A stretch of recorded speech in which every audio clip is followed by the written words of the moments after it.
Hi, everybody, and welcome to another Monday of learning. So, I'm going to invite my friend Sartre right now to connect about something very interesting today.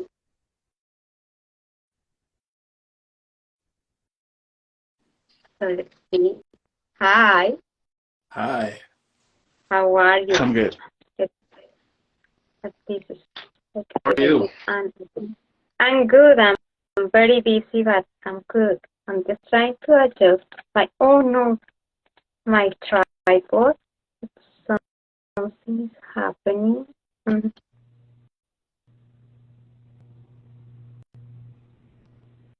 I think, can you see? No, it's leaning forward for some reason. I don't know what is happening. Can you see me now? Well, Yeah, but it's I don't know.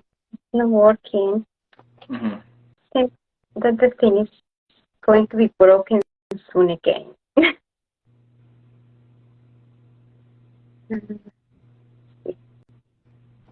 Okay. Yeah. So how's your day going? It's good. It's going good, thanks. Hope everybody's Okay. doing well. How about you? I'm good. I'm busy, but I'm good. I'm here. So, hi, Eliane. So we are going to talk today about sleep Yeah. and the importance of sleep. Sleep is something that some people don't really pay attention to and don't consider that is really important, but Mhm. it's a really essential component of the overall health.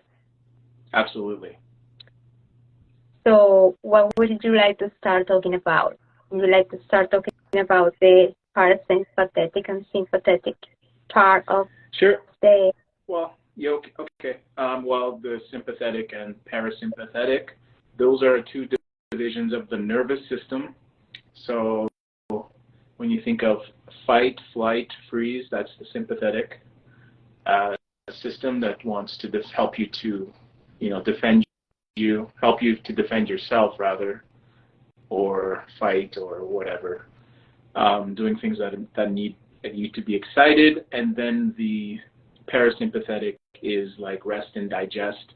So, when you're eating and relaxing, that's when that system, part of the nervous system, works. So it's important to kind of keep that in mind when we're talking about some of the things, because you tend to be stimulating one or the other. Um, so when we're talking about exercise, we didn't have too many tips about exercise, so we can I think we can go with this one first. Exercise tends to stimulate the sympathetic nervous system. Like if you're doing vigorous exercise, running, lifting weights, whatnot, you're going to tend to stimulate that. Now, so keep that in mind about when you're working out and what type of workouts you like to do. I tend personally to, if I were doing 2 workouts a day, which I don't really do that, but if I were, I would probably run in the morning and jog and lift weights at night, but not too late at night, like in the evening. So really keep in mind the time of day when you're exercising, because you might overstimulate your sympathetic nervous system, and when you do that, you'll probably feel that your body temperature is really high. So I've done judo, and I'm not sure if it's because the last time I did it, I was in my mid to late 30s. And it wasn't like when I was doing it when I was in my 20s, when I lived in Japan. Like, I would do it late at night, and I would still be warm. Like, we would do it around 9 p.m., and then I would still just be so warm at like 2 in the morning. So keep that in mind when you exercise. But So I when think you exercise, sorry to interrupt, but so when exercise, it is convenient to do what at nighttime? Well, I think you can still, I think it depends on if the level of exertion. So a lot of people, hey, some people can do whatever, you know, listen to your body. I think a lot of people are okay with, like, even if it's vigorous, like lifting very heavy. For some reason, it doesn't seem to be as stimulating as if you're doing like something like all out. You know, when you're doing like sparring like we did in judo, it would be very, very, very rigorous. But of course, you can do things like go for walks, stretch, yoga, Pilates. Things that are more relaxing would definitely be something that you can start with, and then see if your body can recover quickly, and just take it from there. But there's tons of remedies that we can, on top of what we just described, that people can do. Yeah. And talking about the remedies, and a lot of a percentage of Americans are not sleeping properly, and there are many of them that are suffering from sleep deprivation, and they are going to the doctors to prescribe medicines, and some others are using natural things. However, it is very important to see what is the root causes of this sleep deprivation. Yes. What exercises are you doing before going to sleep, as you say? Or what foods are you eating? How are you managing your stress levels? How you are reducing the stress at night time to be able to relax your nervous system and have a good amount of sleep, and also to rest properly. So that is important to consider before jumping into go to the doctor to prescribe me some kind of medication for being able to sleep. Absolutely. And so we'll be talking tons about like making these things a routine. Keep that in mind. Everything we talk about is trying to make things a routine. And so, yes, if you're exercising, if you get your body used to exercising, you're going to start to recover better. It's going to your body will start to get better at the things that it needs to do to recover. I feel that lifting or strength training is very good for sleep. I think it really helps you to get into that really deep sleep. Do you want to talk about nutrition?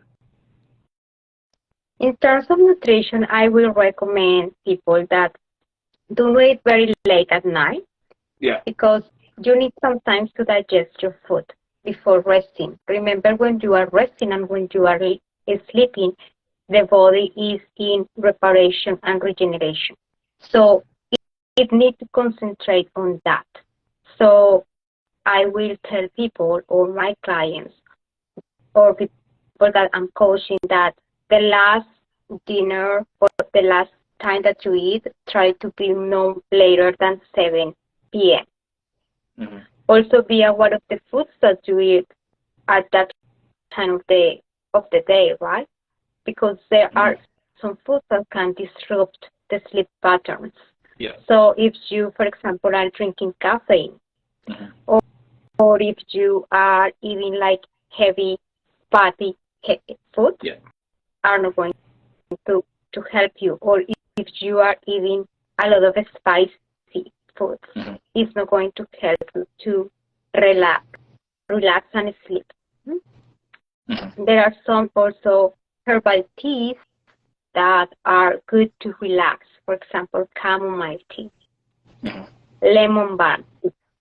There are other teas that are some other herbs that are more, for example, valerian tea. But in that kind of herbs that are stronger, it's very important that you get some guidance from some specialists to be sure that it's a good fit for you. There are some supplements that also can help you to sleep, like melatonin. Mm-hmm. or for example, BioRelax, like some formulations that are really good, but in that case, please talk to the person that is guiding you to be sure BioRelax. that the herbs, exactly, that the herbs that these supplements contain are not going to interfere with medications that maybe you are taking. And the BioRelax is a Purium brand, just for people who might not know. It's a Purium product, Purium food company that both Betsy and I are brand ambassadors for, just to clarify. So melatonin, like you can only get melatonin from, isn't it just like cherry? Is that the only one of the only things in the? If you want to have natural recurring melatonin, that can come from tart cherry. That is a type of cherry. Yeah. So that is the only food that has natural melatonin, or the amount of melatonin that you need to be able to have a restful sleep. Mm. And also, it's important to talk about the time. Yeah. Adults in general can sleep like 7 to 8 hours. However, there are studies now that shows that women need more time to rest and sleep. Yes. Because of the hormonal process. Yes. Yeah. Yes. Definitely saw something on Instagram the other day from an expert was speaking about that. And I've heard that core sleep is about 5.5 hours. But most people do better with, of course, more, typically. But I heard the core sleep, like my cognitive behavioral therapist for insomnia coach last year told me that core sleep is about 5.5. And I would tend to believe that because, and I'm going to use this country a lot in these lives because they're so healthy in Japan, they sleep about 6 hours. My coworkers, when they were there, I was there. And these people live the longest, amongst the longest out of anybody. So keep that in mind. It's important also to have a sleep routine, right? So make sure you disconnect from your electronic devices at least an hour before bed. You can take some Epsom salt bath that contains magnesium and helps you to relax. You can do some aromatherapy or listen to relaxing music. Anything that can help you to relax your nervous system is good. And for every person it's different because no all of us are the same. You need to explore what is best for you. And why Epsom salts? Because it contains magnesium. Yeah, exactly. So it contains magnesium, which is really important. And even that, though, you might have to play with it because I've tried some of those, and I'm not going to say the brand, but I've tried some of those salts, and it didn't work for me. I felt like I think it was a magnesium. I'm not sure if it was citrate. I think it was citrate. And no, I do recommend plain one, not with any essence. Mm-hmm. And what about vitamin D, Betsy? Just to wrap up about nutrition. I think magnesium is very important for the relaxation of the nervous system. Yeah. I do prefer that people take vitamin D in the morning when the sun is up. Yeah. It has other important function. Yes, because Mm-hmm. So you get the vitamin D, well, you make vitamin D calciferol from the sun. So it's technically isn't it technically a hormone? Yes, it is. Yeah. And also something important about the sleep is that also some of the benefits of sleep are probably mediated by the growth hormone. Mm-hmm. And the growth hormone is very important because it stimulates tissue regeneration, liver regeneration, muscle building, breakdown of fats, and normalization of blood sugar. So in that way, this Mm-hmm. is also why sleep is so important, Mm-hmm. because growth hormone is produced at night when we are asleep. Mm-hmm. It's the highest peak that the growth hormone has. So, Mm-hmm. and also sleep has like an antioxidant function probably, because Oh, the of course. free radicals are removed at Yeah. night. People that have sleep deprivation start to age a lot and their brain function decline. Mm-hmm. Mm-hmm. Mm-hmm. And it makes sense that also that's when your body is fasting, right? When you're not eating, so your body can focus and do the cleanup that it needs to do at night. Prepare. Mm-hmm. It's that the body is in reparation mode. Yeah. Yeah. How about cold showers versus warm showers, or cold water versus warm? It depends on everybody. Everybody is different, right? I prefer a warm, like a cold shower is stimulating. Yeah.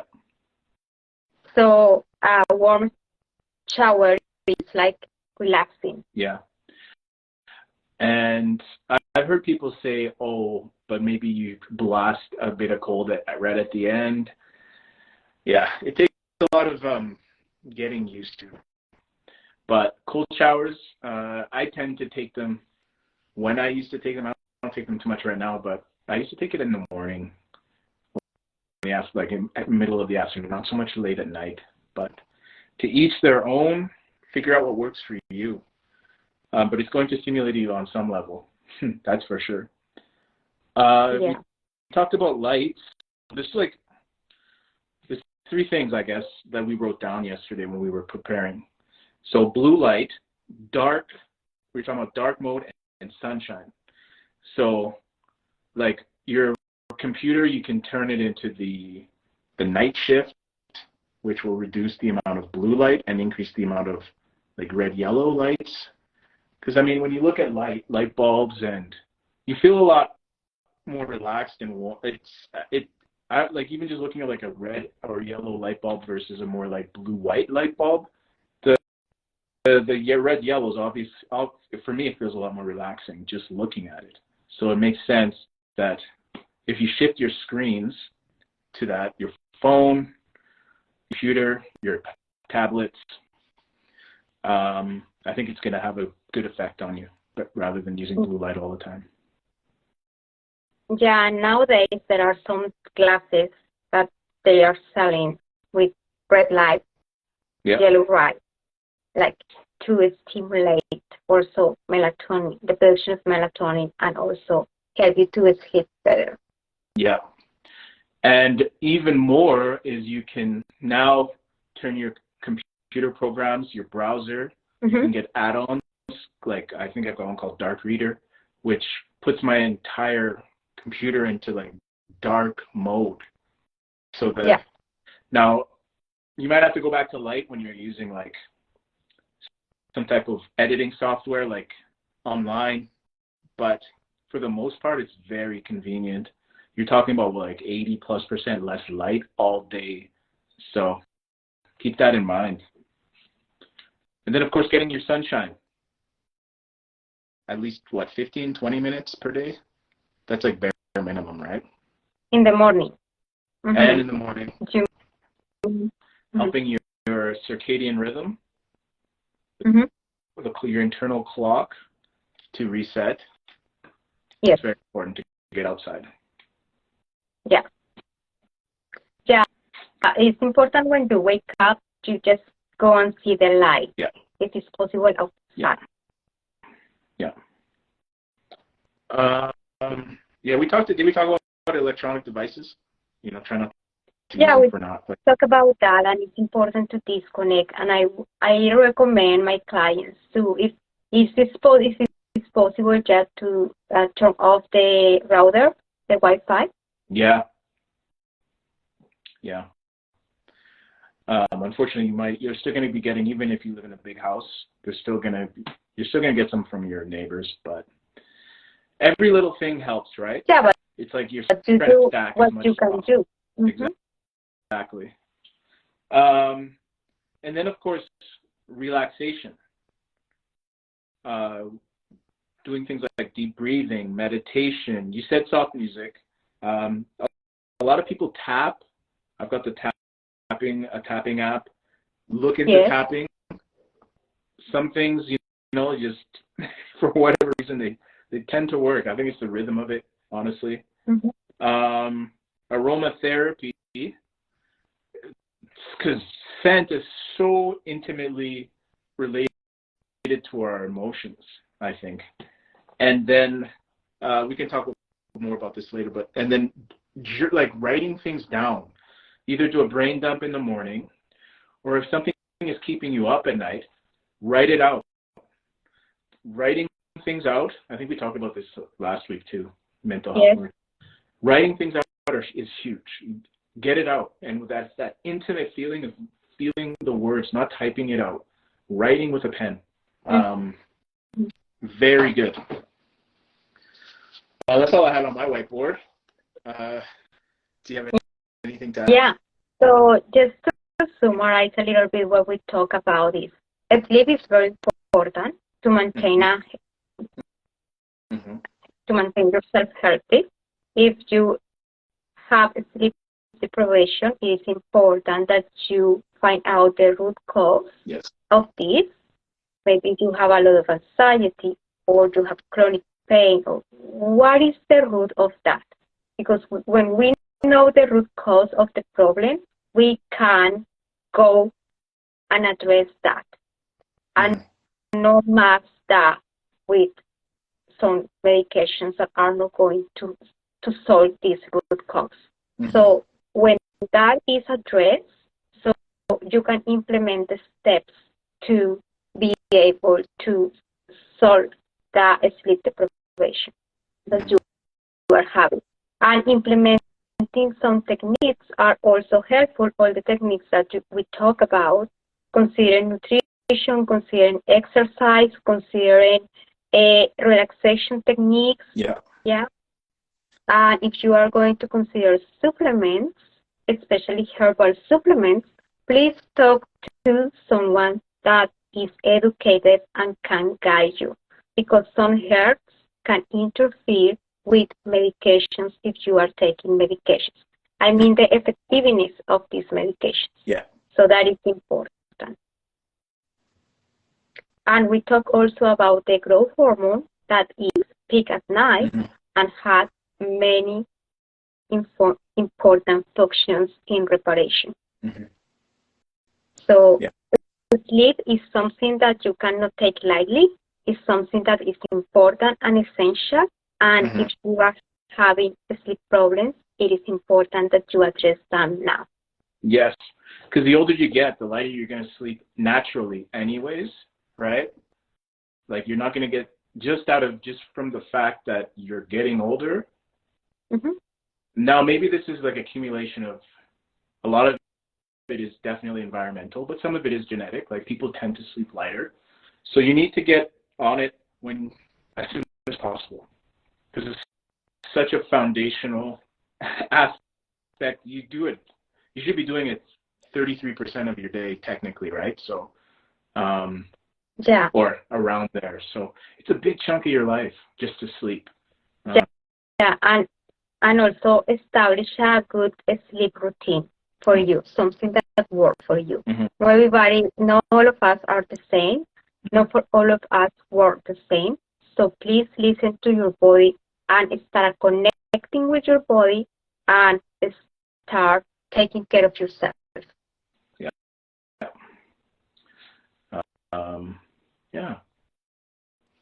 was a good overview. Okay. Something else that you would like to add it? Well, I mean, there might be some people there are people who don't need a lot of sleep, like less than the core sleep. They're out there. They have I've heard that it might be a genetic thing, but do go through the due diligences that we've described, and make sure you're not one of those person. Sleep studies. So if you need a sleep study to figure out if you're one of these rare people or not, talk to your doctor. So there it is. Yeah, talk to your health practitioner. Yeah. Yeah. Okay. All right, that was a good overview. 25 minutes. We did Yeah. kept it tighter. Yeah, thanks for joining exactly. us. I'm on your channel. Yeah. Thanks for joining us anyways. We're doing this. Yeah, thanks for joining us, and we will see you next Monday with another topic in Mondays of Learning. Yeah. Okay, have a good night, everybody. Bye. Bye.